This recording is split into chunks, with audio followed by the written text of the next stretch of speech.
예수 십자가로부터 흘러내린 은혜가 강물이 되어서 오늘 살아가는 저와 여러분들에게 크신 은혜로 임하여서 오늘을 살아가는데 부족함이 없도록 인도하신 하나님께 감사를 드리고 나아가서 주의 나라에 이르는 때까지 그 하나님의 은혜 가운데 살아가는 그런 저와 여러분들 되기를 주님의 이름으로 축복합니다.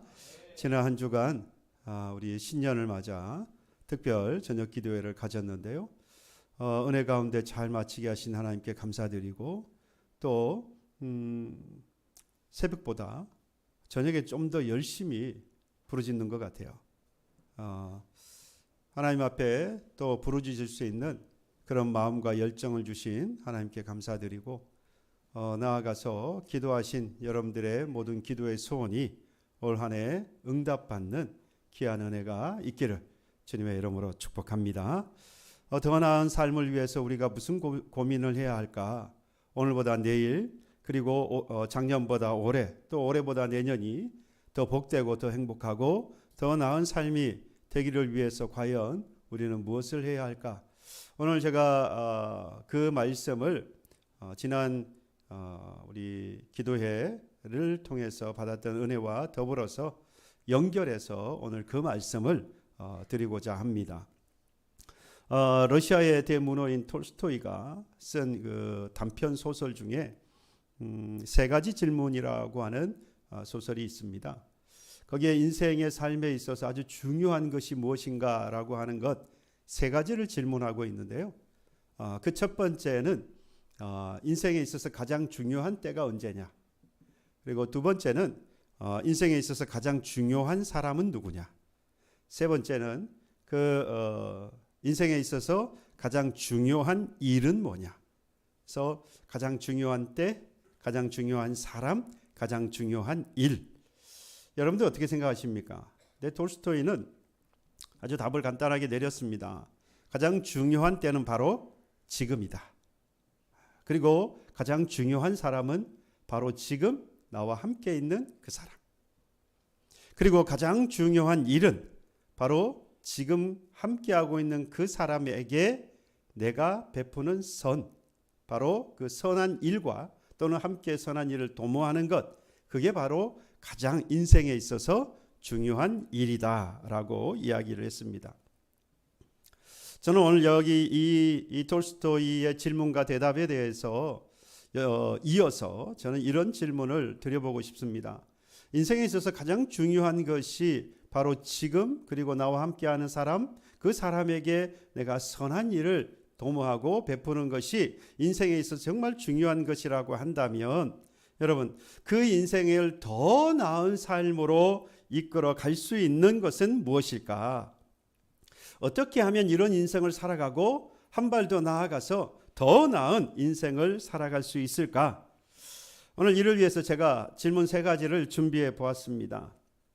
이 질문에 대해서 하나하나 답을 해보면 내가 어떻게 하면 이런 인생 또는 한 발 더 나아가서 더 나은 인생을 살아갈 수 있을까라고 하는 것에 대한 힌트를 얻을 수 있을 겁니다. 제가 첫 번째 질문 한번 드려보겠습니다. 나는 또는 여러분은 젊은 사람입니까? 늙은 사람입니까? 늙었다는 말 자체가 벌써 기분 나쁘시죠. 누구도 내가 늙었다고 생각하기를 원치 않을 겁니다. 나이가 비록 들었어도 연세가 또는 나이가 들었다고 하지 늙었다는 말 자체가 별로 그렇게 좋지 않아요. 그런데 여기서 말하는 젊었다, 늙었다라고 하는 말은 숫자적인 나이 그게 아니죠. 또는 시간이 흘려서 육체적인 노화, 건강에 있어서 또는 피부의 노화, 장기의 노화 이런 노화에 대한 정도를 이야기하는 건 아닙니다. 정답이 뭘까요? 이 사람이 젊은 사람인가 또는 내가 젊은 사람인가 또는 늙은 사람인가에 대한 정답은 호기심입니다. 호기심. 다시 말하면 호기심이 있는 사람은 젊은 사람이고 호기심이 없는 사람은 늙은 사람이다라는 이야기입니다. 또 다른 면으로 해석을 해보면 호기심은 생각을 멈추지 않는 것이라는 이야기입니다. 호기심은 끊임없이 생각하는 거잖아요. 끊임없이 내가 좋아하고 또 내가 탐구하기를 바라는 것이 무엇인지를 찾는 거예요. 그러니까 그게 호기심이라는 건데, 그러니까 생각을 멈추면 그 사람은 늙은 사람인 겁니다. 그러니까 절대로 여러분 이러고 있으면 안 돼요.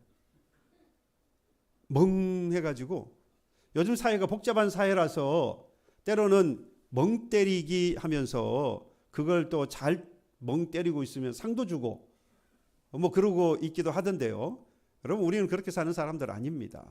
비록 피곤하고 힘들고 또 뭐 그런 시대를 살아가고 복잡한 시대를 살아가고 있지만, 우리는 끊임없이 생각해야 하고, 그리고 내가 무엇을 좋아하는지 또 좋아하는 것에 대해서 끊임없이 호기심을 가지려고 노력하면서 살아가야 합니다. 바로 그 사람이 젊은 사람이다라는 이야기예요. 두 번째 질문. 그러면 나는 살아있는 사람인가 아니면 죽은 사람인가? 지금 내가 살았으니까 이 자리에 왔지, 그럼 뭐 질문도 아닌 질문을 하느냐? 마찬가지로 이거는 생명, 그러니까 우리가 호흡을 하고 있는가 아닌가에 대한 생명 형상에 대한 질문은 아니죠. 이에 대한 질문이 뭘까요? 내가 살았는지 죽었는지에 대한 정답, 배움입니다. 배움. 내가 배우려고 하고 있는지, 배우려고 하는 것을 그만뒀는지, 아니면 지금 배우고 있는지 또는 배우지 않고 있는지. 배우고 있다면 그 사람은 살아있는 사람이고, 배우지 않는다면 그 사람은 죽은 사람이다라는 겁니다. 인생의 우리의 모든 순간들은 다 뭘로 채워져 있습니까? 배움이라고 하는 것으로 채워져 있습니다. 그것이 얕든 깊든 또는 어떤 분야가 되었든 간에, 그것이 내 전공이 됐든 그렇지 않든 삶에 있어서까지도. 그래서 우리는 죽을 때까지 뭐 한다 그러죠? 배운다 그러잖아요. 죽을 때까지 배운다. 그래서 살아있는 사람은 배움을 갈구하고 배우는 사람이고, 죽은 사람은 배우지 않는 사람이고 배우기를 거부하는 사람이라고 할 수 있습니다. 그럼 세 번째 질문입니다. 그러면 젊게 오래 사는 방법은 무엇일까? 이제 이 두 가지를 합치면 돼요. 이 두 가지를 합쳐보면 됩니다. 바로 호기심을 가지고 배우기를 원하나, 그 배움을 한 번으로 그치는 것이 아니라 계속 이어갈 때 그 사람은 젊고 그 사람은 계속해서 오래 살 수 있는 사람이라는 겁니다. 그러니까 젊게 사는 것, 그리고 오래 사는 방법은 끊임없이 호기심을 가지고 끊임없이 배워가는 사람, 바로 그 사람이 젊은 사람이고, 바로 그 사람이 젊게 오래 살아 방법을 가지고 살아가는 사람이다라는 겁니다. 호기심을 가지게 된 것을요, 꾸준히 배우는 과정에 있는 그 사람이 인생을 정말, 인생에 있어서 가장 중요한 일을 해낼 수 있는 사람이고, 또 그럴 준비가 된 사람이다라는 이야기입니다. 그러니까 이 세 가지 질문을 합쳐보면, 지금 현재보다 내 삶을 더 나은 삶으로 만들어가기를 소망하는 사람들은 이런 삶을 살아가고 있을 거라는 이야기예요. 그런 여러분들이 되기를 바랍니다. 오늘보다는 내일, 올해보다는 내년, 작년보다는 올해 더 나은 삶을 사는 저와 여러분 되어야 되지 않겠습니까? 그래서 저와 여러분들은 이 호기심이 우리의 삶의 불씨가 되어서, 그리고 이것이 자라나서 점점 더 불이 붙어서 그 답을 찾아내는 배움의 과정들을 계속해 나아가는, 그래서 오늘보다 내일, 내일보다 작년보다 올해, 올해보다 내년 더 나은 삶을 살 수 있기를 소망합니다. 그러면 지금 한번 살펴보세요. 내가 지금 어떤 내가 지금 호기심을 갖고 있는지, 또 호기심이 있다면 무슨 호기심을 가지고 있는지, 지금 내가 무엇에 관심을 가지고 배우고 있는지, 또 무엇을 배우려고 하고 있는지. 내가 지금 나이가 몇인데 지금 호기심을 갖고 지금 뭘 배운단 말이냐, 이제 와서 배운들 언제 어떻게 써먹겠느냐 라고 생각하신다면, 우리가 앞서 말씀을 드린 대로 그 사람은 살았으나 살았다고 말할 수 없고, 그 사람은 오늘 뭐한 사람과 같습니까?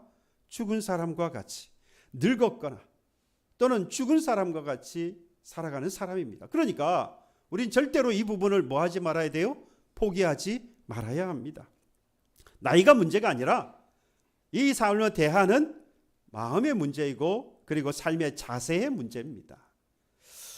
올해 저와 여러분들이 세운 기도의 제목이 있습니다. 여러분, 그 제목 가운데에 지금보다 더 나은 삶을 위해서 여러분들이 세워놓은 기도 제목이 있는지 살펴보셔야 돼요. 내가 작성해놓고 내가 이루기를 소망하며 하나님 앞에 기도하겠다고 했던 바로 그 기도의 제목 안에는 나의 삶이 더 나은 삶이 되기 위해서 여러분들이 세워놓은 기도의 제목이 있어야 한다라는 겁니다. 다시 말해서 내 마음이 끌리는 호기심을 가지고 그리고 배우고자 열망하고 있는 것들이 그 기도의 제목 안에 들어있어야 돼요. 그리고 그 배우기 위해서 낱낱이 아주 작은 것에서부터, 대단한 거 말고요, 아주 작은 것에서부터 여러분들 촘촘히 써내려간 기도의 제목이 있어야 합니다. 어떤 사람은요, 글쓰기를 바로 그 시작하는 사람이 있습니다. 글쓰기. 그러니까 대단하게 어떤 작품을 만들어내는 글이 아니라 이 사람의 시작, 그 사람은 신변잡기부터, 그러니까 주변의 작은 일에서부터 마치 낙서와 같이 이렇게 써내려가다가 이것이 익숙해지니까 이제 주제라든지 또는 정해진 대상을 두고 또는 주제를 두고 글을 쓰다가 이제 점점 호기심이 더 생겨나는 거예요. 그래서 완성도가 높은 그런 글을 쓰기 위해서 더 많은 독서를 하게 되어지고 더 많은 경험을 하게 되어지고 그리고 나아가서 더 많은 준비를 하게 되는 겁니다. 그 자료 수집과 더불어서 많은 경험이 쌓이면서 더 완성도가 높은 글을 쓰게 되었고 노후가 되어지니까 이게 직업이 되는 거예요. 그래서 이전보다 오히려 더 풍성한 삶, 더 나은 삶을 살게 되더라는 겁니다. 아주 작은 신변잡기, 그러니까 주변에 있는 작은 일들을 쓰는 그 일에서부터 시작해서 결국에는 노후에 이전보다 더 알차고 풍요로운 그리고 더 나은 삶을 살게 되는 것을 볼 때에 저와 여러분들 작년보다 올해 그리고 어제보다 오늘 더 풍성한 한 해가 되기 위해서는 변화가 있는 그런 삶으로 나아가기 위해서는 저와 여러분들이 고민해야 합니다.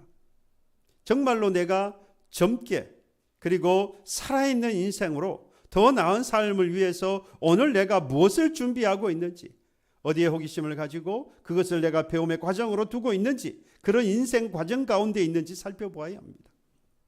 그런데 여기서 더 중요한 게 있죠. 우리는 하나님의 부르심을 받은 그리스도인입니다. 그러니까 그리스도인으로서 살면서 어제보다 오늘, 올해보다 내년에 더 풍성한 삶을 또는 더 나은 인생을 살기 위해서 우리의 호기심은 어디에 두고 그리고 무엇을 그 호기심을 두고 배워 나아가야 할까? 더 나은 삶을 위해서 우리가 뭘 배워야 할까요? 그리스도인으로서 말이죠. 더 나은 삶이 되시기를 축복합니다. 오늘보다 내일, 올해보다 내년 정말 더 풍요롭고 더 나은 삶으로 하나님의 은혜를 누리며 살아가기를 제가 축복해 드립니다. 그런데 이 상황을 알려고 하니까 제가 오늘 말씀을 통해서 특별히 바울의 삶의 전체를 들여다보니까 이 답을 찾을 수가 있었어요. 우리가 더 나은 삶을 사는 길이 이 바울이 살아왔던 인생을 더듬어 보니까 그 사실을 알 수 있었다는 겁니다. 여러분, 오늘 이 빌립보서라고 하는 건 바울이 이 빌립보 교인들에게 쓴 편지죠. 로마 감옥에 갇혀 있을 때입니다. 빌립보 교회를 떠난 지 10년이 지나서 로마 감옥에 갇혔는데 그곳에서 빌립보 교회와 교인들의 소식을 듣고 편지를 써서 보낸 내용이 바로 이 빌립보서인데, 빌립보서의 주제는 딱 한마디입니다. 기쁨이에요. 기쁨. 그리고 오늘 본문에서도 함께 읽을 때 처음 시작을 어떻게 했습니까? 내가 주 안에서 크게 기뻐한다라고 말하고 있지요. 예. 그런데 말씀을 드리는 대로 바울이 지금 이 편지를 쓰고 있는 당시의 상황은 어땠습니까? 로마 감옥에 갇혀 있는 상황이에요. 그러니까 기뻐하려고 해도 기뻐할 만한 상황이 아닌데도 불구하고 이 바울이 왜 기뻐할 수 있었을까? 물론 당시의 빌립보 교회의 교인들이 바울이 로마의 감옥에 갇혀 있을 때에 잘 섬겼습니다. 그래서 감옥에 갇힌 사람을 이렇게 옥바라지 한다 그러죠. 그래서 바울이 감옥 생활을 하나 조금이라도 도움이 되도록 힘썼던 게, 물론 다른 교회 교인들도 했습니다만은 빌립보 교인도 그 일을 행했던 거예요. 물론 그 일이 바울에게는 큰 기쁨이 되겠죠. 잊지 않고 위하여서 이렇게 도왔던 이 빌립보 교인들에 대해서 감사하는 마음으로 기뻐했을 겁니다. 하나 근본적으로 기뻐했던 이유는 이 주 안에서 이 바울이 크게 기뻐했던 이유는 오늘 말씀에서 보니까 11절 12절 두 군데서 보면 어떠한 형편에든지 나는 자족하기를 배웠다 11절 말씀하고 12절에는 이러이러한 상황들을 내가 다 경험했는데 이런 경험에서 처할 줄 아는, 그러니까 이것들을 이겨내면서 살아갈 수 있는 일체의 비결을 배웠다. 예. 그래서 어떤 형편에 처하든지 무엇을 배웠다는 겁니까? 핵심적으로 자족하기를 배웠다라는 말씀입니다. 그러니까 우리의 더 나은 인생을 위해서 우리는 바울과 같이 인생 가운데에서 끊임없이 채워가야 할 것은 뭐라는 겁니까? 자족이라는 이야기예요. 자족. 어떤 형편과 여건에 있어도 스스로 뭐하지 않고 원망 불평에 빠지지 않고 또는 자고하지 않고 스스로 높아지지 않고 어느 상황에서든지 뭐할 수 있는, 자족할 수 있는 그 사람이 바로 더 나은 인생을 살아갈 수 있는 사람이다라는 겁니다.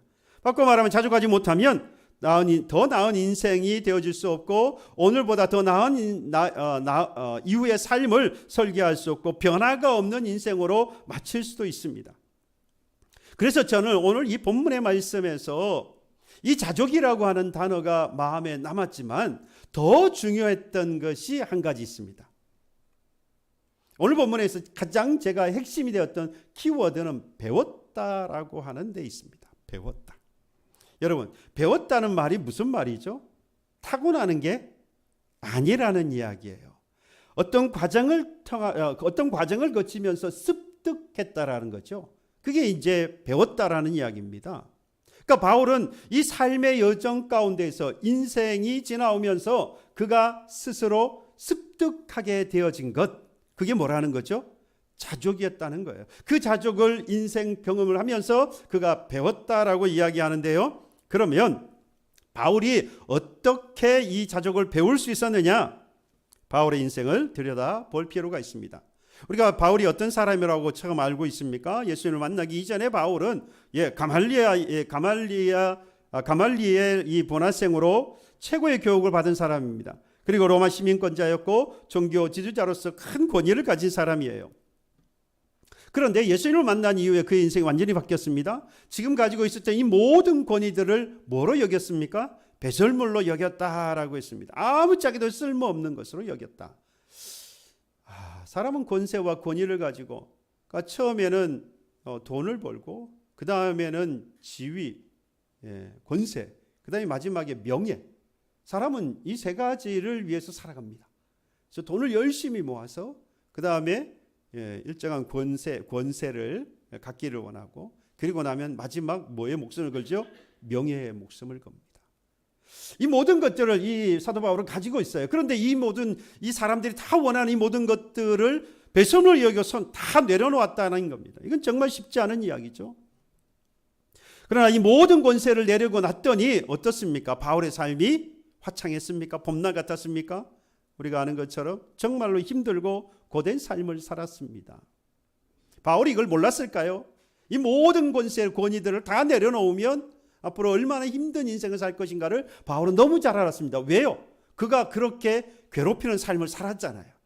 예수 믿는 사람들에 대해서 얼마나 이 바울이 열심히 감옥에 가두고 죽는 자리에까지 내몰았던 것이 바울의 삶이었죠. 그러니까 제가 이 예수 믿는 자로의 삶을 살고 복음을 전하는 자의 삶을 살았을 때 앞으로 어떤 일을 겪게 될 것인가는 바울이 너무나도 잘 알았던 겁니다. 그럼에도 불구하고 모든 것들을 다 내려놓고 힘들고 고단한 그 삶을 택했습니다.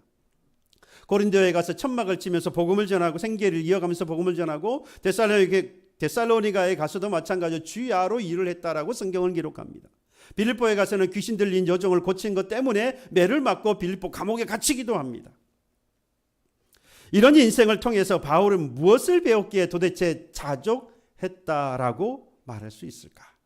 그래서 자족하여서 그가 더 나은 인생이라고 고백할 수 있었을까? 그는 무엇을 배웠을까요? 자족을 배우기까지는 그는 경험해야 했던 게 있었습니다. 그가 확신해야 했던 게 있어요. 바울의 인생 가운데에서 하나님의 은혜면 충분하다고 하는 것을 배웠습니다. 뭘 배웠다고요? 하나님의 은혜면 내 인생에 더 바랄 것이 없이 충분하다고 하는 것을 배웠다 이 말입니다.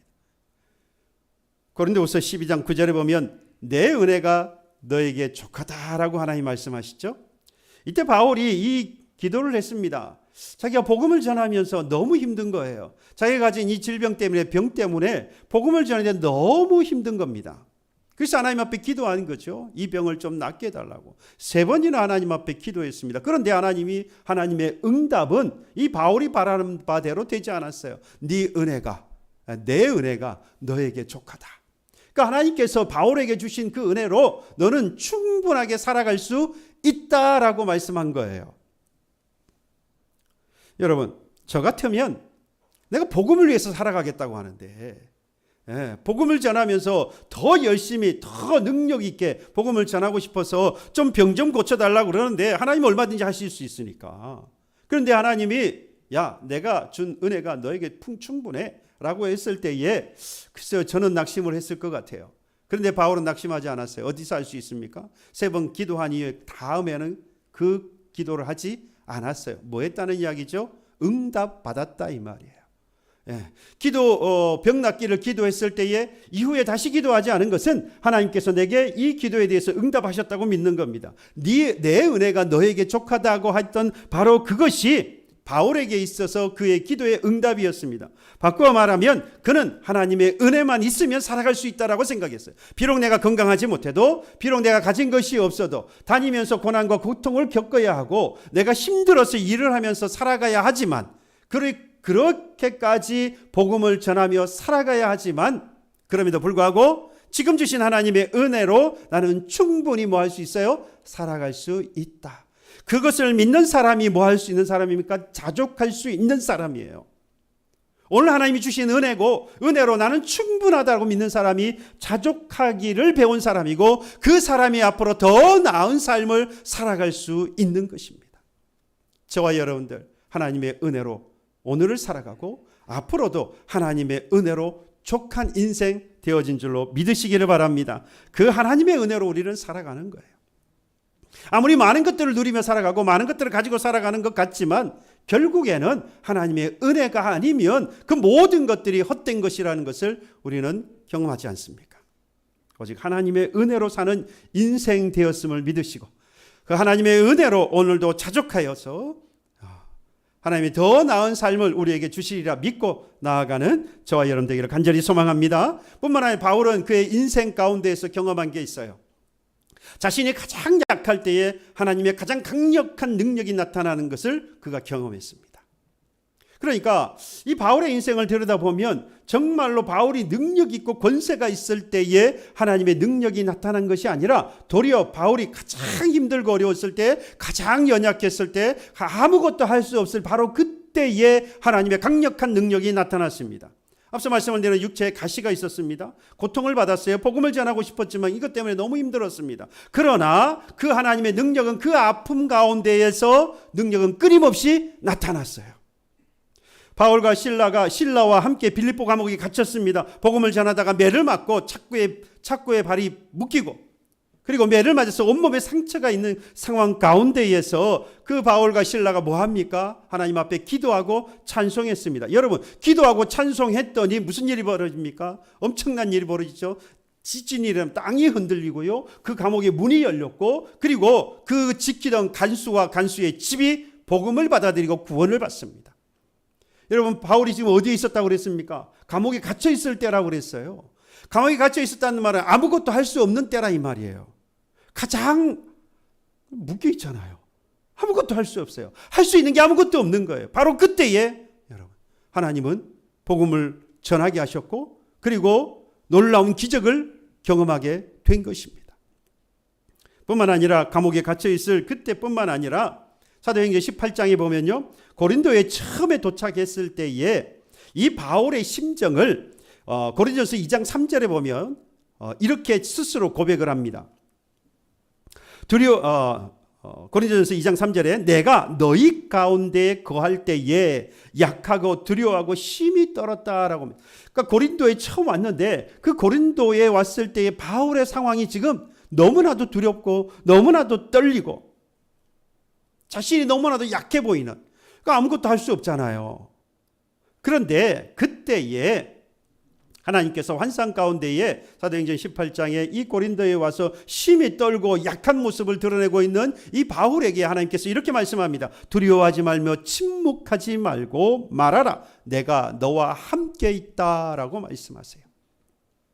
지금 바울이 가장 두렵고 떨리고 가장 스스로가 약해져 있다라고 생각한 바로 그때에 뭐라고요? 하나님이 내가 너와 함께 있으니 두려워하지 말고 침묵하지 말고 이 복음을 전하라. 그 결과 여러분 고린도에서 무려 1년 6개월이나 머물면서 그들에게 말씀을 가르치고 그들에게 복음을 전하게 되었습니다. 바울이 두렵고 떨릴 그때에 하나님이 함께 하시는 능력을 경험하고 그는 자족할 수 있었던 거예요. 이뿐 아니라 데살로니가에서 바울은요 주야로 일하면서 복음을 전했습니다. 천막을 만드는 노동, 육체적인 노동을 하면서 복음을 전하는 일을 했다 이 말이죠. 얼마나 힘들었겠습니까? 주야로 일을 해야 되고 그리고 복음도 전해야 하고. 근데 이런 일들을 여러분 할 때에 얼마나 힘들고 어렵겠어요. 제가 아내하고 이야기하다가 참 교인들, 성도들 정말 힘들겠다. 왜냐 일주일 내내 일하잖아요. 요즘은 5일 근무긴 하지만 이 5일 동안 일하다가 토요일 하루 쉬고 주일이면 또 교회 나와서 또 예배드리고 또 섬기고 뭐 헌신하고 이런 일들을 계속해서 반복해서 하는데 얼마나 힘들까. 육체적으로도 정신적으로도 쉼이 있어야 되는데 제대로 쉼이 없으니까 너무 힘들 것 같다. 물론 하나님 앞에 예배함으로 하나님 주시는 은혜로 하루하루 살아간다고 하지만 육체적으로 분명히 힘들 거다. 어떨 때는 토요일도 쉬지 못하고 그죠? 행사가 있으면 참여해야 되고 또 일이 있으면 해야 되고 가정 주부들 같은 경우는 미뤄놓았던 일들 가정 일들도 토요일 되면 해야 되고 주일 되면 시간이 없으니까 토요일 또 바쁘잖아요. 그렇죠? 안 바쁘신가 봐요. 여러분들은 여유가 있으신 것 같아요. 교인들 성도들을 생각하면 참 어렵겠구나. 바울이요 정말로 그 복음을 전하면서 복음의 모든 것을 올인해도 부족할 것 같은데 자기의 생업을 두고 일을 하면서까지 그 일을 해야 했던 그 상황. 그래서 바울은요 이렇게 고백합니다. 그러나 그럼에도 불구하고 바울은 이렇게 고백해요. 우리가 많은 환난 가운데서 성령의 기쁨으로 말씀을 받았다. 이 말은 뭐냐면 내가 너무 피곤하고 지쳐 있는데 환난이 닥쳐왔는데 그때 사람들이 기쁨으로 말씀을 받는 것을 보면서 비록 내가 약하지만 비록 내가 지금 두렵고 떨리지만 또는 육체가 너무 또는 정신적으로 너무 피곤해 있지만 하나님의 능력을 경험할 수 있었다라는 이야기예요. 내가 약하지만 그렇죠? 내가 피곤하고 내가 지쳐있고 내가 환난 가운데 있지만 하나님의 말씀이 그들에게 전해지고 이걸 보면서 내가 너무 기뻐서 자족할 수 있었다라는 말씀이에요. 로마 감옥에 쇠사슬에 묶인 채 빌립보 교인들에게 서신을 썼던 이 바울, 여러분 이 감옥에 갇혀 있을 때에 뭐 했다 그랬습니까? 복음이 더 전해졌어요. 로마 감옥에 갇혀 있을 때에요 오히려 갇혀 있었으나 그 시대에 있는 군사들에게 복음을 전하는 일이 생겼어요. 그래서 내가 이 감옥에 있는 것도 뭐함이라? 유익함이라. 어디에 있든지 유익한 거예요. 이렇게 우리는 위대한 업적을 남겼던 바로 이 바울의 삶, 우리가 이 삶을 들여다보면 결국에 바울은 강점으로 일한 사람이 아니에요. 그가 강할 때 하나님의 일의 능력을 나타냈던 사람이 아닙니다. 오히려 바울이 가장 약하고 연약하고 부족하고 두려워 떨 때 아무것도 할 수 없이 꽁꽁 묶여 있을 바로 그때 하나님의 놀라운 능력의 역사가 나타났다라고 하는 겁니다. 하나님은 바울의 약함을 하나님의 강한 능력을 나타내도록 하시는 통로로 삼으신 거예요. 여러분 나의 약함 때문에 걱정하고 있습니까? 혹시라도 돈이나 건강 때문에 염려하십니까? 사람들과의 원만하지 못한 그런 관계 때문에 오늘도 어려움을 당하고 있습니까? 나의 능력으로는 감당할 수 없는 일 때문에 혹여라도 여러분 고전하고 있습니까? 하지만 여러분 하나님은 나의 이 연약함을 보시고 나의 이 부족함을 보시고 나의 이 약함을 보시고 무시하거나 책망하지 않습니다. 왜요? 하나님은 그 나의 연약함과 부족함과 그 약함을 보시고 아무것도 할 수 없는 그 부족한 능력 가운데 부족하다고 생각하는 그래서 꽁꽁 묶여 있어서 아무것도 없는 그 상황에서 하나님의 강한 능력이 나타날 것이기 때문입니다. 우리에게 이 믿음이 있기를 간절히 소망합니다. 그 믿음이 있으면 우리는 분명히 자족할 수 있고 그 자족함으로 인한 더 나은 삶을 설계하고 그 더 나은 삶을 살아갈 수 있을 것입니다. 뿐만 아니라 바울은요, 그리스도와 가까워지기를 끊임없이 노력했습니다. 그리스도와 친밀하여지기를, 가까워지기를 끊임없이 노력했어요. 사람은 누구와 가까이 사는가, 가까이 하는가를 보면 그 사람을 알 수 있다고 하지요. 여러분, 불평분만, 원망, 불평이 많은 사람, 이 사람하고 같이 있다 보면 나도 모르는 사이에 자꾸 원망하고 자꾸 불평합니다. 나는 본래 그런 사람이야. 나는 착한 사람이에요. 나는 예쁜 사람입니다. 나는 착한 말만 할 줄 아는 사람. 그런데 불구하고 자꾸 나쁜 말만 하고 자꾸 원망하고 불평한 사람하고 같이 있잖아요. 그러면 원망 불평하던 사람이 착한 말하고 원망 불평 안 하고 감사하고 기뻐하게 됩니까? 아니에요. 희한하죠. 감사하고 기뻐하던 사람이 원망 불평합니다. 그러니까 여러분 어디로 가면 돼요? 여러분들 힘 백로 아닙니까? 까마귀 노는데 가시면 안 되는 거예요. 여러분, 원망 불평하던 사람들은 있으면 가까이 하면 나도 원망 불평해요. 그런데 기뻐하고 감사하고 하나님을 찬송하는 사람과 같이 있으면요, 같이 찬송하고요, 같이 기뻐하고요. 여러분, 기도하는 자리에 오니까 기도하잖아요. 그렇죠? 기도하는 자리에 있지 아니하면 기도 안 해요. 같이 기도했으면 좋겠어요. 함께 좀 기도했으면 좋겠어요. 함께 복음을 전하고 주의 말씀 가운데 은혜를 함께 나눴으면 좋겠어요. 그런 자리에 여러분들이 있어야 해요. 우리 바울이 그랬습니다. 빌립보서 3장 10절에 보면 바울이 이렇게만, 내가 그리스도를 알려함이라 라고 말합니다. 그리스도를 알려함이다라고 하는 의미는 뭐냐? 그리스도와 가까이 하고 그리스도와 깊은 교제를 갖기를 원했다라는 이야기고, 그런 인생을 끊임없이 살아갔다라는 이야기입니다. 여러분, 바울이 어떤 사람입니까? 스스로 소개하잖아요. 난지 8일 만에 할례를 받았고 이스라엘 족속이고 베냐민 집하고 히브리인 중에 히브리인이고 율법으로는 바리새인이라고 했습니다. 한마디로 말하면 난 유대인으로서 조금 더 부족함이 없는 사람이다. 내가 가지고 있는 이 스펙은 누구도 따라올 수 없다. 나는 대단한 사람이다라는 이야기예요. 예루살렘에서 가장 유명한 선생이었던 가말리엘 밑에서 공부를 했고 율법으로는 흠이 없는 사람, 바리새인이었거든요.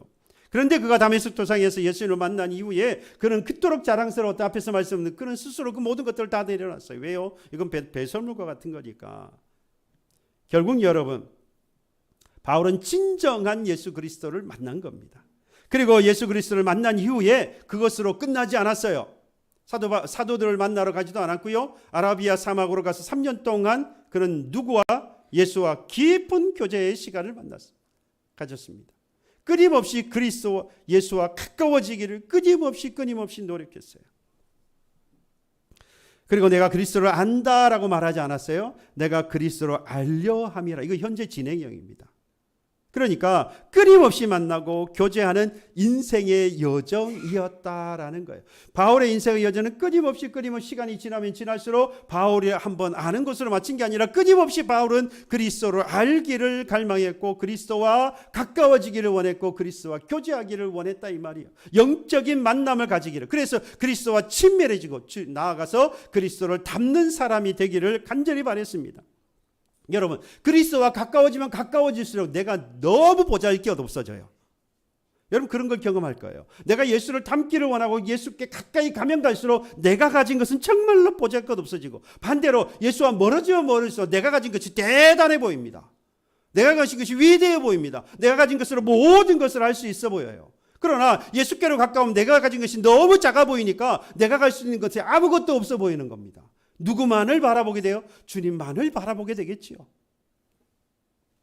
얼마나 그리스도를 알기를 간절히 소망했으면 로마 감옥에서 언제 죽을지 모르는 곧 순교를 앞두고 있는 상황에서도 조차도 그리스도를 알려함이라 라고 고백하고 있는 겁니다. 여러분들은 죽음 앞에서 마지막에 인생 앞에 섰다고 생각해 보세요. 여러분들은 무슨 고백을 할 수 있겠습니까? 바울은 안디옥에서 복음을 전할 때도요, 빌립보 감옥에 gat혀 있을 때도요, 로마에서 가택 연금을 당한 상태에서도요, 오직 한 가지 목적, 예수 그리스도와 가까이 있기를, 그리스도를 알려고 하는 그러한 삶을 그런 간절히 소망했고 그런 삶을 살았습니다. 여러분, 오늘 내가 죽음 앞에서도 그리스도인으로서 자족하는 사람이라면 여러분, 오늘까지 예수를 알고 믿은 것이 가장 행복한 일이라. 그리고 앞으로도 내가 그 주님께 더욱더 가까이 나아가기를, 그래서 주님을 만나고 주님과 교제하기를 간절히 원하며 살아가는 성도 되어질 것입니다. 여러분 예수를 알고 예수를 만나고 예수를 가까이 하며 깊고 친밀한 교제를 나누는 것은 여러분 모든 것을 버리고서도 충분히 만족스럽다라고 고백할 수 있어요. 더 무엇이 필요하겠습니까? 더 무엇을 알기를 원하십니까? 때로는 우리의 자랑거리를 내려놓아야 할 때가 있죠. 힘든 환경 가운데에서 일해야 할 때도 있고요. 예상치 못한 우리가 고난을 만날 때도 있습니다. 이러한 순간들이 바로 여러분 하나님 우리에게 주시는 자족을 배우는 훈련의 시간입니다. 우리가 단연히 당하는 이 모든 순간들이 결국 자족을 배울 수 있는 순간들이에요. 하나님의 은혜로만 살 수 있고 내가 가장 약할 때에 하나님의 능력이 나타나며 또 하나님과 깊은 교제, 하나님을 더욱더 가까이, 우리 주님과 더욱더 가까이 나아가려고 할 수밖에 없는, 그럴 때에 우리는 자족하는 것을 배우게 될 것이고 우리는 더 나은 삶을 살아갈 수 있게 되어집니다. 더 나은 인생, 더 나은 삶을 원하십니까? 여러분 자족하기를 배우십시오. 그 자족하려면 지금까지 그랬던 것처럼 앞으로도 나의 인생에 있어 하나님의 은혜면 충분하다, 내가 약할 때 강한 하나님의 능력이 나타난다는 것을 배운다면 우리는 언제나 자족할 수 있고 나아가서 결국 우리는 더 나은 삶을 설계하고 계획하고 이루며 맛보며 살아갈 수 있을 것입니다. 뿐만 아니라 끝까지 예수님을 가까이 예수님께로 나아가십시오. 기도로 말씀으로 주님과 긴밀한 관계를 유지해 가십시오. 어떤 어려운 상황에서도 우리 주님은 가까이 나아가는 우리에게 평안도 주시고 부족한 가운데서도 감사할 수 있게 하시고 불확실한 미래 앞에서도 소망을 가질 수 있게 하실 겁니다. 바라기는 오늘 하나님의 부름받은 그리스도인으로서 자족을 배워서 더 나은 삶을 설계하고 올해는 작년보다 더 풍성해진 한 해가 되기를 바라고요. 변화가 있는 인생, 더 나은 삶을 살아가는 그런 저와 여러분들의 삶이 되기를, 인생 되기를 주님의 이름으로 축복합니다. 찬양합시다. 약한